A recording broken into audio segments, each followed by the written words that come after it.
አሜን።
በስመ አብ ወወልድ ወመንፈስ ቅዱስ አሃዱ አምላክ። መጀመሪያ በክርስቶስ ክርስቲያን ብወልድ ውሉዳን ብመንፈስ ቅዱስ ድማ መንፈሳውያን ዝተሰመኹም ናይ እግዚአብሔር ቤተሰብ አፍቀርቲ ንጽሕተ ንጹሓን ቅድስተ ቅዱሳን አቁራሪት መዓዝ ሰአሊት ምሕረት ዝኾነት አደና ቅድስት ድንግል ማርያምን ብናይ ኩሎም ሕርያን እግዚአብሔር ቅዱሳን መላእኽቲ ነቢያትን ሐዋርያትን ጻድቃንን ሰማዕታትን ብረድኤትን ብጸጋን አመንቲ ብመስቀል ጎይታናን አምላኽናን መድሓኒናን ኢየሱስ ክርስቶስ ተመካሕቲ ኣብዛ መገዲ ሓቅን ጽድቅን መገዲ ህይወትን ድሕነትን ዝኾነት ኦርቶዶክሳዊት ተዋህዶ ቤተ ክርስቲያን አመንቲ ዝኾንኩም ህዝበ ክርስቲያን ከመይ ውዒልኩም ከመይ ኣለኹም ድሓን ደለኹም መቸም በተን ኩሉ ግዜ ምስጋና እግዚአብሔር ዝለመዳ ከናፈርኩምን ኣብኩምን ነቲ ሰማይን ምድርን ዝርአን ዘይርአን ኩሉ ዝፈጠረ ልዑለ ባህሪ እግዚአብሔር አምላኽና ተመስገን እግዚአብሔር ኢልኩም ምስጋናኹም ከም እተቕርበሉ ዘጠራጥር የብለይ። ሓራይም በዓል ሎሚ እንመሃሮ ምእታው ካቶሊካዊት ቤተ ክርስቲያን ናብ ኤርትራ ከምኡውን ምእታው ወንጌላዊት ቤተ ክርስቲያን ናብ ኤርትራ ዝብል አርእስቲ ክንሪኦ ኢና። ብዝኾነ እቲ ታሪኽና ክንፈልጦ ይግባአና ስለ ዝኾነ ኩላትና ምእንቲ ክንፈልጦ ሓደራኹም ናብ ኩሉ ክባጻሕ ሸር በልዎ፣ ሳብስክራይብ ግበሩ፣ ላይ ግበሩ። ኣይትረስዑ ኩልኻትኩም ክትኣትዉ ከለኹም ጥውቕ ኣብልዋ ምእንቲ ናብ ኩሉ ክባጻሕ ዋላቲ መልእኽቲ ንሰዶውን ንኻልእ መዓልቲ እውን ባዕሉ ናብቲ ናቶም መደብ ክኸይድ ምእንትን ከምኡ ግበሩን ተሓጋገዝ ንተሓባበር። ሓራይ ምእታው ካቶሊካዊት ቤተ ክርስቲያን ናብ ኤርትራ ኣባ ያዕቆብ ዝተባሃለ ኢጣልያዊ ሚስዮናዊ ልኡኽ ካቶሊክ ብ1839 200 ዓመት ኣይገበረናሉ ማለት እዩ። ብ1839 ዓመተ ምህረት ፈረንጂ ናብ ምጽዋዓት ወይ ካብኡ ብደቡብ ኤርትራ ኣቢሉ ናብ ትግራይ ካብኡ እውን ናብ ኩሉ ማእዝናት ሓበሻ እናተዛወረ ባህልን ቋንቋን የጽንዕ ነበረ። ዑደት ዘካይደለን ዝነበረ ዓድታትን ቦታታትን ድማ ንዕልቶ፣ ሓላይ፣ ድግሳ፣ ወኪ፣ ዓዲ ተክለዛን ደብረ ሲና ነበራ ብዝያዳተን ዝኸደለን ዝገሸለን ዝነበረ ማለት እዩ። ሓያሉ ሰዓብቲ ተምሃሮ ምስ ኣከበ ኣብ ምብራቕ ዓዲግራት ትርከብ ጎልዓ ኣብ ዝተባሃለት ዓዲ መዋፈሪቶም ገይሮም ኣብ ባፅዕ መንበርን ንእሽቶ ቤት ጸሎትን ዓዲጎም ገበሩ። ጽቡቕ ስራሕ ሰሪሑ ብምባል ድማ ካቶሊካዊት ቤተ ክርስቲያን ማዕረግ ጵጵስና ብ1849 ዓመተ ምህረት ተዋህቦ። أمن كله دما بيت صلى السرحو انت خونا قنا كان كلن أبيات كريستيانات إرترا واتهدرات قبسي بحوا حرروا مخنيات أبت جزيتي وسناسن كأيح بحري نلعلي 300 تركاويان نلعلي 100 عمد كأ قبساويان يقواس أسأروا سلز النبرو أبيات كريستيانات يحرروا نتنا بتخبابز النبرة عدتات كريستيان اقوى انت نبرو وي مسلمو إلهم يقدروا مسلز النبرز مسلمو زهدم هادمو زقعز زقتل كا تقتلوا يقتل سلز النبرة يفتق كابو إبلنا بحادة شعن شومنت 250 عامة مرات أب حالاي منبرة سنان منفساوي بيت تمهرتن أقامو كابو حيال ساعات مسرخبو خا كابو مسعدتات صنعادقله إنا ترخبو أب سغانيتن أب كبابيان حيال ساعات مسرخبو دما أب أخررن أب حيبون بيت كريستيان مجمرتا غزي ناي كاثوليكاويت بيت كريستيان بإرتراويان محدر بيت كريستيان هانصو بدحرو دما أبزح كبابتات حيالو أبيات كريستياناتن حيالو بيت مهرتن حيالو حكمنان بكاثوليكاويت بيت كريستيان تانيسن تغفتا سعابت رخيبهم كبل انكاللخو قنا أبزي كريستو على زلنا سعابت رخيبهم كبل انكاللخو قنا قزياون سقاون تقمي كرخبو كبلو يوم بر كاب أرثوذكس توهادو بيتا كريستيان زقنعن زصرن ሃይማኖት ስለዘርኸቡ ኣይኮንኩን حراي قصيلو مئتا ወንጀላዊት ቤተ ክርስቲያን ናብ ኤርትራ مئታ ወንጀላዊት ቤተ ክርስቲያን ናብ ሃገርና ኤርትራ በሓደ 1869 ዓመተ ምህረት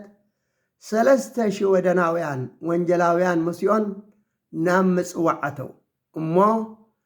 مسلوخ فرنسا أم مسؤوع عن مخارج قبصاويان أم متحز النبرة تماخيرهم أب كباب منسع كيدون كسبكو ترادادو أتوم هزب منسع حد بينو زقل قلوم زنبرة كهان مسعرفه كين مقرب عمتات كاب أرثوذكسين أم مسلم من آتي أمسأنحوا أبالات بيت كريستيان كاثوليكاويت بيت كريستيان أبو يسبكو سلزنبرو كابو نابه بهرة كناما كسابكو كدو انت قنا بسودان أبيلوم زموصوز النبر أسلامن كالاي أمن قو بهرة كنامان آديا وتقراين زمتان وراراتن سلز النبري فريحهم نابي تملسو ناباس تملسو بسنك إزي أب ستوكول شوادن قبائي تقورمو أثما بإرترا زنبور ناب إثيوبيا خدو كالوت حدستي كابش ودن ناب إرترا كلوكو سلستوسنة أثم حدست استلاقو بحادشحن شومن تمئيتن 7 أما تمرت نام مصوعاتو كابوخا أبقازيان تقميتهم ناب امبادرون ناب بلزان ناب سعازقان كسع دبرفيزان إنا تزاورو ቋንቋን ባህልን ያጽንዑ ነበር አባ ጽድዕማ ንሽቶ ቤት ትምህርቲ ከፈቱ አማይ ውዒድማ ንሽቶ መቀበል አጋሽ ገዛ ሰሪሖም ቀዳማይ ረድኤት ሕክምና ክህቡ በሓደ 1871 ዓመተ ምህረት ስርሖም ጀመሩ كابتم أبتي بيت تمرتي باصع زمهروهم زنبرو منسيات حادي كاب اللي بابور إثيوبيا ود 4 عامت كله أبو بعمت ساني كابدو تسريقو خلت جزيز تشتئ أب 16 عامتو أبيلو بو تتأمقو أناسي موس تسمي قدام حبشة أبالون كونه أبا سمرا كوين بقانقوا أروموز ترجمة مصحف قدوس مصحف كل بأروما مالتيو أبش ودن بحاد الشحن شو من تبيت تسعة شعات أما تمرت فرنجي تحتمي حدا تولد أرمد ما كاب حجيها كام مكة كملس كله أباسع مسبس حس لزحاممي أما يوعي كيدوك حسب مسحبرو كحسب مسكده مستماقوز النور مسيناويان شدناويان ترخب أمه بحادة شحن شو من تبيتن تسعان كلتن أما تمرت تتأميقو آماني التبهيلو أبالهم كونه إزياتهم ناب تولد عدهم ناب آرمو ناب إثيوبيا خيدهم امنت كريستنا يمورون يسبقون سلازن نبرو مسرتي مكان أيوت مكان إيسوس بيت كريستيان أبي إثيوبيا تبهيلهم يوم زفلتو أتم أب كتم بسعن أب عاليت مالت أما يوعي زنبر خا بتي قدم زنبر مليلا نابلزان عزقان إما لالسو سلا زنبرو بحادة شحن شمان تبئيتن 73 أمة مرت فرنجي كهنات عزقا سعبت رخبمو قداميتي ناي كان شعبية كريستيان أب إرترا أب عزقات هانست قدمي كوتاليكن قدمي كوتاليك بحادة شعين شمان تمئيتن 39 كان شعب ما بحادة شعين شمان تمئيتن 66 نابها قرنا إيترا ممسؤم هزبي إرترا هايمانتو إتعاب إمنة كريستنا زأمن زنبري أرتودوكس ترائين يرحواس زي بلو كتع يبلو نقر يبلو مفللا يبلو حانتي أرتودوكس تراي أزن نبرت بزيك بسنتين بسممعن بمكببارن بمتحللاين هايمانوتو عقبو هايمانوتو أخبري خير نبري نأملاخن نغنزبن كتغزو أي تخولونيخوم ناي كوتاليخن ناي كنشان ناب هاجرنا إرترا ممصاء بجزياو التقمي أب إمرتنا فللي أمسئلنا مبر زمس أولوت يالبون نحادة بكريستوس آمينو بسم آبن ولد المنفس قدوسن زتتأمقه هيابات إنهابكا بهياب أصدعكا آبالنا كون مبال عبي حاجاتن عبي قبنني أكريستوس زي كونس أجنزب يوم أمنتهم زقبر زلوتهم زأمنون أمبرن كريستوسس رخيب أمان رميم فليت أمان رميم إكهدك سيطان أأمن بك كريستوس أملاكي سيطان يخدك علخو كريستوس أملاكي بأخا أمن علخو النابلو تتأميقنو سلازي نحاده بكريستوس آمينو بسم آبن ولدن منفس قدوسن زتتأمقه هيابات إنهابكا بهياب أصدعكا أبالنا كن مبال عبي حاتاتن زرقرقن مفللاين إزمس مبر زمس ألوت يمن أكريستوس زيكونس أغنزب يوم أمراتهم وانتهم إزقبرو أوانجيل يوحنس معرف شديش تفقد عسرته قويتنان أملخنان مدحانينان إيسوس كريستوس حدا قزيه بزيكا أنستن قلعوتن حموشت شح زخون سوقت كلت تقوقو باريخو قريسو هابا ممو بلعم سقبو ترف عسر تغلتا مصاب زبال العمري بلنا اندي كابزن كلت تقوقوسي بلعم سقبو زم حموشت شح زخون هزبس بزيك أنستن قلعوتن بزحات الله أي تقصرون صوت رايزي كاب حموشت شح زبازحن يرومي بل إذن كل تقوقو باريخو قريس مصابهم بلعم سقبونا نتي استرف قرص راس أكبو ومسبلهم ترف عسر تغلتا مصاب زمالئة العلو إزبلنا قويتانان أبلغنان مرحانينان يسوس كريستوس بدحرقو نسو مسقبره كاب تبريادوس ناك افرنهم ببحاري مستساقره حالو إلوم داليوم مسرخبو ما أزد أنا بزي مسيكا ندلي كان دينار نابلو وايلو ريخم حالا وندابلو رخيبمو خيل كله ناير أيوان مخنياتو دك أمزامرتو بمركب قرو يوم تساجرون قيتانا أملاخنا مرحنا نس كريستوس كن مركب هيكون أن تساجرو بحر بأجرو يخيدو سلازي نابتع مركب كسجر سلازي رأيوه نابي كيد إلهم يدل يوقنيو تحار هراو إلهم رخيبهم ما أبت معدوم مسرخبوه رخب مسبلوه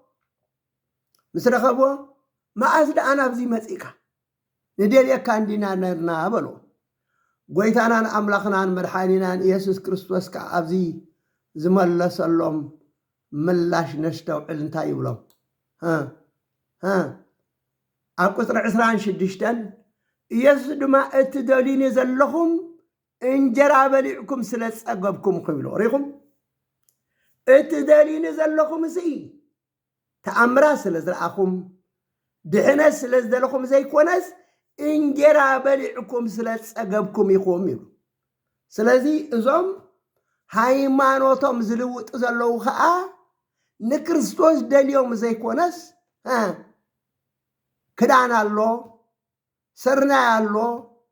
ገንዘብ አሎ ስለስተባሃልዩ ህራይ ኣብ ቁፅሪ 26 እንታይ ኢልዎም እምበኣር ምእንቲ እትሓላፍ ምግቢ ዘይኮነስ ምእንቲ እትወዲ ሰብ ዝህበኩም ንዘለዓለም ህይወት ዝኸውን ምግቢ ይፀዓሩ ስለዚ ኣነ ንስኻትኩም ምእንቲ ዝሓላፍ ምግቢ ኢልና ዘይኮንና እምነትና ክንቅይር ምእንቲ እቲ ዘለዓለማዊ ህይወት ንሓዋሩ እንነብሮ ደቂ ዓዶም ንቅዱሳን ስድራ ቤት ኣምላክ ኮይንና እንነብረሉ ብዛዕባ እዚ ነገር እዚና ክንሓስብን ኣብ እምነትና ቀጥ ክንብል ዘለና ስለዚ እዞም ብያብ እምነቶም ዝልውጡ ንክርስቶስ ዘይኮነስ ንገንዘብን ንጨርቅን ንትካቦ ስርናይን ዝኣምኑን ዘምልኹ ዘለዉ ስለዚ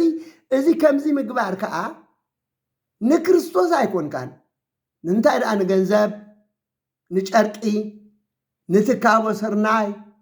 እዮም ዝኣምኑን ዘምልኹን ዘለዉ እምነቶም ሲ ኣብ ጨርቂ ኣብ ገንዘብ ኣብ ስርናይ እዩ ዝኸውን ዘሎ ኣብ ክርስቶስ ኣይኮነን ካብ ፍቅሪ ክርስቶስ ፍቅር ገንዘብ እዮም መሪፆም እምበር ፍቅሪ ክርስቶስ እንድሕር ኣሊኳ ኮይኑ እምነት ክርስቶስ እንድሕር ኣሊኳ ኮይኑ ሓንሳብ ተቐቢልካ ያለኻ ሓንሳብ ተኣሚንካ ያለኻ ሓንሳብ ብስሙ ተጠሚቃ ኣለኻ ብስም ኣብን ወልድን መንፈስ ቅዱስን ኣየድልየካን ድልየትካ እምነትካ ኣምልኾትካ ኣብ ገንዘብ ኣብ ጨርቂ ኣብ ትካቦ ስርናይ ክትገብር ኢኻ እምነት ለዊጥካ ዘለኻ ማለት እዩ ቀፂሉ ጎይታናን ኣምላኽናን መድሓኒናን ኢየሱስ ክርስቶስ ኣብ ወንጌል ማቴዎስ ምዕራፍ 6 ፍቅዲ 24 ከምዚ ይብል ንኽልተ ጎይተት ክግዛእ ዝኽእል ሓደ እኳ የልዎን ይብል ምኽንያቱ ነቲ ሓደ ይጸልእ ነቲ ሓደ ከዓ ከፍቅር እዩ ወይ ነቲ ሓደ ከኽብር ነቲ ሓደ ክሕስር እዩ ንኣምላኽን ንገንዘብን ክትግዝኡ ኣይትኽእሉን ኢኹም ኢሉ ስለዚ ሓደ ባርያ ንኽልተ ክግዛእ ኣይኽእልን እዩ ንገንዘብ ወይ ንኣምላኽ ስለዚ እምነትካ ትልውጥ እንተሊኻ እምነትካ ትቕይር እንተሊኻ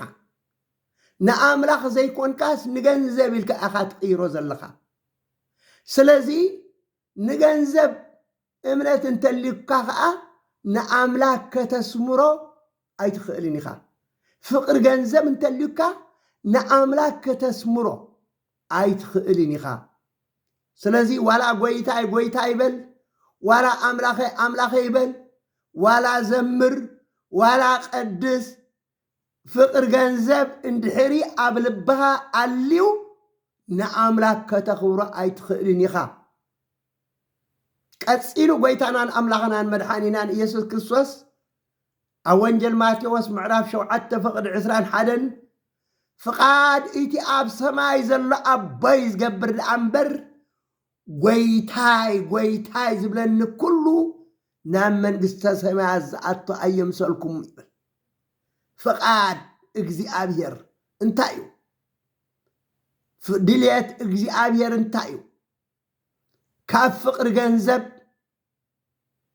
ክንርሕቕ ምክንያቱ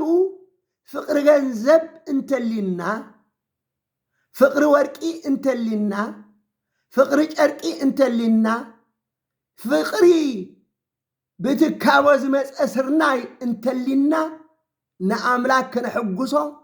ንኣምላክ ከነስምሮ ኣይንኽእልና ምክንያቱ ፍቅሪ ገንዘብ ካብ ኣምላኽ የርሕቐካ እምበር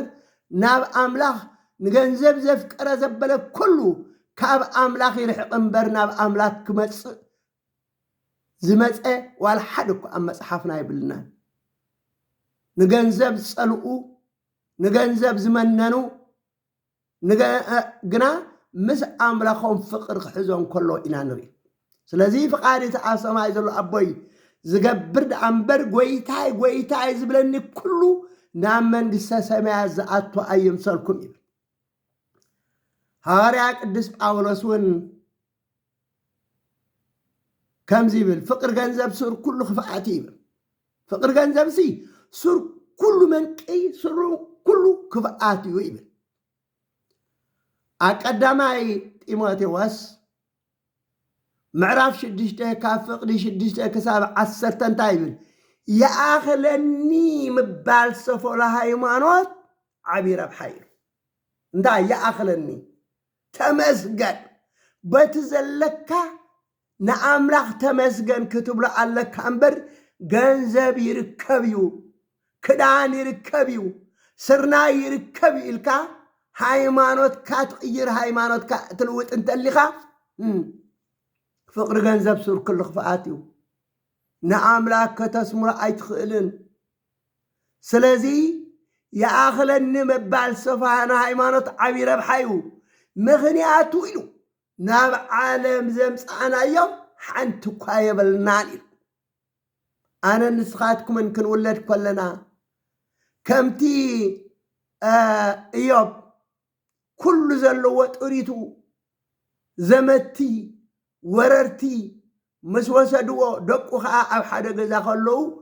هو بلا نفاس مسيونة جزع عبت مسبلو راك وسايكو انكرس امي وراك جب هذا اكزيابير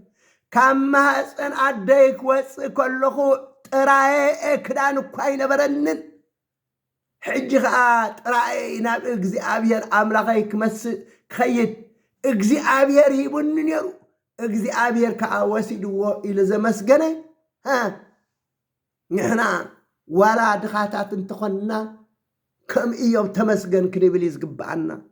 انبرها نف نف نف نف نف يبلع الله يست الله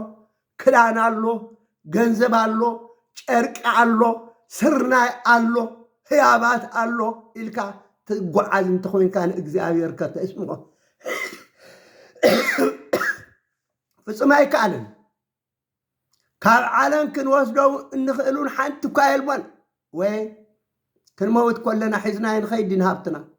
قريفنا يكو إنا خنكيد كن ولد كلنا ناب عالم زمسانا يلن كن موت كلنا خان وصلوا نقر يلبن قلب الكدان ترخيبنا أخلنا يخم قلب الكدان هذا اليوم سسايا نزل الليلتنا إلكم صليلنا مدهاني على كريستوس أوانجيل ماتيوس معرف تشعت معرف شدش فقرت شعتي نعلت مقبنا على مهابا النايو سلازي كلا من كدان انت رخيبنا يا أخل النايو اتم كهبت مزدليلو اتم كهبت مزدليلو أفتنا عن مفنتران نسم أم براس انتفاعات زستم أبزحنا عشنات قرآت تمنيتين يوم زواد قيلو سلازي كتهب تمدليخا جنزب كتركب دليخا كدان كتركب دليخا سرناي كتركب دليخا هانفت نفت بالنتد آخونكا عفتنان مفنتران نسب عم براسن تفعات زستم أبوزح نايعش النت قد قاد تمنيت يوم زواد قلو تودقيخا ፍቅሪ ገንዘብ ሱ ኩሉ ክፍኣት እዩ ገሊኦም ብህርፋን ገንዘብ ክረኽቡ ክእሉ ኢሉ ይኹን ገሊኦም እንታይ ኢሉ ብህርፋን ብስስዕቲ ገንዘብ ክረኽቡ ክብሉ ካብ እምነቶም እንታይ ኮን ኢሉ ዘንበሉ ናብ ርእሶም ከዓ ብዙሕ ጥፍኣት ኣምፂሉ ስለዚ ኣንታ ምእንቲ ስርናይ ምእንቲ ጨርቂ ምእንቲ ክዳን ምእንቲ ዝተፈለለ ህያባት ኢልካ ካብታ ቅንዕቲ ካብታ ፅርይቲ እምነትካ ወፂካ እምነትካ እትልውጥ ዘለኻ ናብ ርእሶም ብዙሕ ጥፍኣት ከምፅኦም ናብ ርእስኻ ብዙሕ ጥፍኣት ከም ዘብፃእካ ክትፈልጥን ክትርዳእን ይግባእካ ቀፂሉ ኣብ ቲቶ ሐዋርያ ቅዱስ ጳውሎስ ምዕራፍ 1 ፍቅዲ 13 ንሳቶም ረብሓ ምእንቲ ክረኽቡ ክብሉ ክምህርዎ ዘይግባእ ዘይቁኑዕ እናምሃሮም ንብዘሎ ኣባይቲ ዝገላበጡ ስለ ዝኾኑ ኣፎም ክተትሕዞም ጉቡእ ይብለና ረብሓ ምእንቲ ክረኽቡ ክብሉ ክብርዎ ዘይግብኦም ክዛረብዎ ዘይግብኦም ክዛረብዎ ዘይግብኦም ክምህርዎ ዘይግብኦም እናምሃሩ ንብዘሎ ኣባይቲ ዝገላብጡ እዩ ኣፎም ክተትሕዞም ጉቡእ ይብል ይሁዳ ምዕራፍ 1 ፍቅዲ 11 እውን ከምዚ ኢሉ ብመገዲ ቃየል ስለ ዝኸዱ እዮም ኢሎም ንሳቶም እንታይ ኢሉ ብመገዲ ቃየል ስለ ዝኸዱ ምእንቲ ገንዘብ ኣብ ስሕተት በልኣም ፀደፉ ከም ቆርየ ስለ ዝዓለው ጠፊኦም እሞ ወይሉኦም እዩ እቶም ብስስዕቲ ዝኸዱ ዘለው ጠፊኦም እዮም እሞ ወይሉኦም ኣብ ዘፍጥረት ምዕራፍ 4 ፍቅዲ 8 ቃየል ንኣቤል ሓዉ ናብ መረር ንኺድ በሎ ናብ መረር ምስ ከዱ ከዓ ቃየል ንሓዉ ቀተሎ እዩ ኣብ ቀዳማይ ዮሃንስ ምዕራፍ 3 ፍቅዲ 12 ከምቲ እኩይ ዝነበረ እሞ ንሓዉ ዝቀተለ ቃየል ኣይንኹን ይብል ስለዚ ኣብ ራእይ ምዕራፍ 2 ፍቅዲ 14 ከዓ በልዓም እቲ ንደቂ እስራኤል መፈንጠራ ምእንቲ ክገብረሎም ኢሉ ንጣዖታት ዝተሰውዐ ከም ዝበልዑን ከም ዝዝሙን ክገብሮም ንባላቅ ዝመኸሮ ምኽሪ እዩ ይብል ቃየል ንሓዉ ብቕኒ ይቀትልዎም ዘፍጥረት ምዕራፍ 4 ፍቅዲ 4 ንመልከት ኣብ ዘኍልቂ 25 ፍቅዲ 1 እንተሪእና ከዓ ደቂ እስራኤል ይብለና ኣብ ሽጥም ሰፈሩ እቶም ሰብኡት ምስተን ኣዋልድ ሞዓብ ክምንዝሩ ጀመሩ ንሳተን ንኣማልኽተን ክስውዓ ከለዋ ፀውዕዎዖኦም ንሳቶም ድማ ካብቲ ዝተሰውአ በልዑ ንኣማልኽተን ድማ ሰገዱ በልዓም ከምዚ ዝግበረ ገንዘብ ክረክብ ክብል እዩ ንባላቅ እስራኤላውያን ንጣዖታት ዝተሰውዐ ክበልዑን ክዝሙን ዝመኸሮም ምኽሪ እግዚኣብሔር ኣምላኽ ድማ ተቆጢዑ ብመዓት 24,000 ተቐዚፎም ከም ዝሞቱ ገበረ ይብለና ሪኢኹም በልዓም ባላቅ ዝተባሃለ ንዓን እስራኤል ርገመለይ ምስ በሎ መጀመርያ እንታይ ኢሉ እስኪ ንእግዚኣብሔር ኣምላኽ ክሓትት እየ ኢሉ ሓቲቱ እዚ ህዝቢ ዝመፅእ ዘሎ ምሩቕ ስለ ዝኾነ ከይትረግሞ ኢልዎ ድሓር ካልኦት ዝበዝሑ ሽማምንቲ ልኢኹ እንደገና እውን ከምኡ ኢልዎ ድሓር እግዚኣብሔር ተልኪድ እሞ ካብቲ ኣነ ዝብለካ ከይትወፅእ ትዝበልኩኻ ጥራይ ንገርሮም ኢልዎ ኣብ መገዲ እናኸደ ከሎ ከዓ ምእንቲ ከፃናንዑ መልኣኽ እግዚኣብሔር ኣብ መገዲ እናኸደ ከሎ ኣብ መገዲ ፀኒሕዎ መልኣኽ እግዚኣብሔር እታ ኣድጊ ትሪኦ ነበረት በልዓን ግን ኣይረኣዮን እታ ኣድጊ ኣልጊሳ ሓለፈት ንሱ ግን ስለምንታይ ተልግሲ ኢልዎ ከዓ ይብለና ካልኣይ ግዜ ሓሊፉ ኣብ መገዲ ፀንሖ ፅብብ ዝበለ እሞ ድሓር እታ ኣድጊ ምስ ረኣየቶ ሰፍ ሒዙ እቲ መልኣኽ እግዚኣብሔር ዝሓሊፍዎ ዘሎ ነቲ ሰብ ፈሪሓ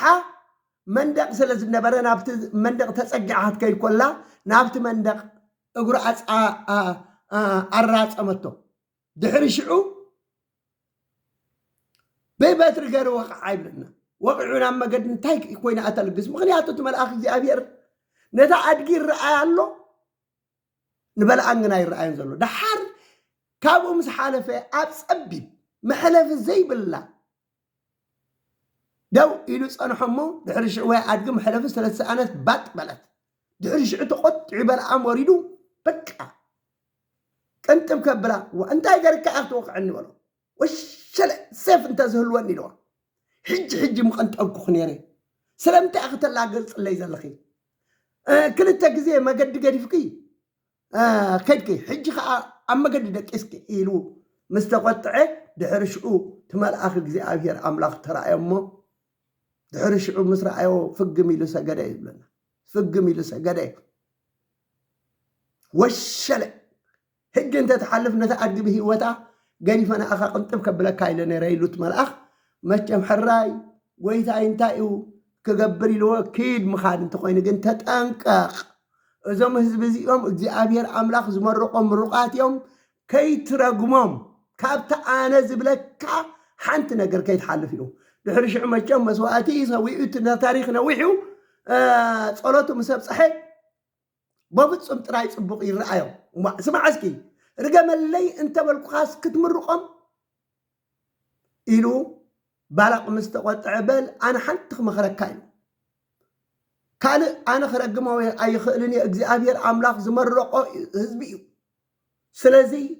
كابت أنا زبلك أخا يتحلف لنا حنت أنا خم مخرج إسرائيلاويان زمت فوتو تسلز خانو بزمت غيرك فتو دقم تخلي خاينو بزع مخر إزي أم خيرو إزي كأنتاي كركب جانزب كركب كبر سلزي إزهم سبات زي أتون كأ جانزب كركبو خبرو أمنتهم زلوات وكمبر أمالي أبزهل كم عرف 10 تشدشته فقر حدقة قرا حلو داتانين أبيرو من زبهالو مس كلتا 250 شما من تكوينهم نمسيه إجزي أبير بأخات رايدي زمرحنا نحناون كنمرحن كنعطنينا إلهم تقاوموا ناتهم كلتا 250 صناع حزهم أم مقدس كعات نخلو كاب سما حو وريدو لقمصهم ناتهم 3 مراحة عاد مازن نبرد ما مدرة خفيتا مسدرا بيتهم نبرتهم بيوتهم كلو وحطتهم كاب زياد حنا نأجزي عبير أبتئتهم هزبي زقمات قلوز النورو بمعات لما أبت سفرهم مالت 14 شح حنشو عتا 100 تقازيفهم ماتوا مسيه نعرون صناحن عطانن حسكا قلطيفكا خدكا نت هزبي أتعرق قبلهم أرون كمتي مسيه زبرو عطان غيرو نت هزبي أتعرق اتمعات زقبله أرون دما اتمعات زق مسبله نابت እግዚአብሔር ዝርከበሉ ድኳን ታቦት ዘለዎ ተመልሰ ይብለና ስለዚ ክቡራት ክርስቲያን ክርስቶሳውያን ስስዕቲ መዓት የምጽእ ስስዕቲ መቅዘፍቲ የምጽእ ስስዕቲ ውርደት የምጽእ بسجان بنفس انبر نجنزب إلك التجاورو نجار كله صدق 5 ألك أيخن من قست سمعت كأتوقع أيخن يو سلزي ما أنت جنزب إلك زجبر أمنتك ملوات أمنتك مقيار أزي إذا متصل بفلا أبرستان تحقن سرعات زي باللوم نعمنا تولاون هراي بزعبا كوتاليكاويت بيتا كريستيانست نالبات أنا أبتقدم انتا يبلو زفولت أنا قاري بالليل أبز حجيقن حماك الزارو حماك قبرو بزعبا أرتودكسي دي أيوم أي فلتن سميع أيومون أي فلتن بزيادة أبقى أب زي فالالاي حكم الناقرهم نخلو بمعري نسلاما يبلو نخريستيانا يبلو توهادو يبلو كنيشا يبلو كوتاليخا يبلو بمعرى قرم أبيت مرتهم ديو ولا أبي حكم النوم بصبو كم زقلقلو لكع كم زقبار سناي مخانو ترى أنا زي أزفلت كالو زريو كالو تحواتي تفلتونا قرت لكم من البات كأب تقدم زبالخ أنت يسور حنا رمس والت أبلين بزعبانا هايمانتون قوس قواسا يقبرون أنا هايمانت أرتودس خصرفو كنورو أي تري يومنيخا أنا بفلاي نايب حقي اتكفاءات منكن زي كونه تمرتن أرتودكس زي تمورو ምእንቲ ረብሓ ርእሶም ምፍልላይ ዝሰብኩ ሕማቕ ዝገብሩ ግን ብፍላይ ፕሮቴስታንት እዮም ምኻንሳቶም ሕግን ስርዓትን ዘይብሎም ሕጊ ይብሎም ስርዓት የብሎም ፕሮቴስታንት ማለት ተቃውሞ ኮይኑ ሕግን ስርዓትን ዘይብሉ ከም ልጓም ዘይብሉ ፈረስን ከም ቀይዲ ዘይብሉ በቕልን ፈረይኖ ከም ዘይብላ ማንኪናን ስርዓት ወይ ሕጊ ዘይብሉ ንመጽሓፍ ቅዱስ ሓደ ሰብ ብውልቁ ደስ ከም ዝበሎ ከም ስምዒቱ ንኡ ናብ ዝጥዕሞ ዝገልጾ ንፕሮቴስታንቲ ጀማሪኡ ማርቲን ሉተር ዝበሃል ኮይኑ ኣብ ካቶሊካዊት ቤተ ክርስቲያን መነኮስ ዝነበረ እንተኾነ ግና ማርቲን ሉተር ምንኩስና ህይወት ከቢድዎ ክጾሮን ክጽመሞን ኣይከኣለን ምንኩስና ቀሊል ነገር ኣይኮነን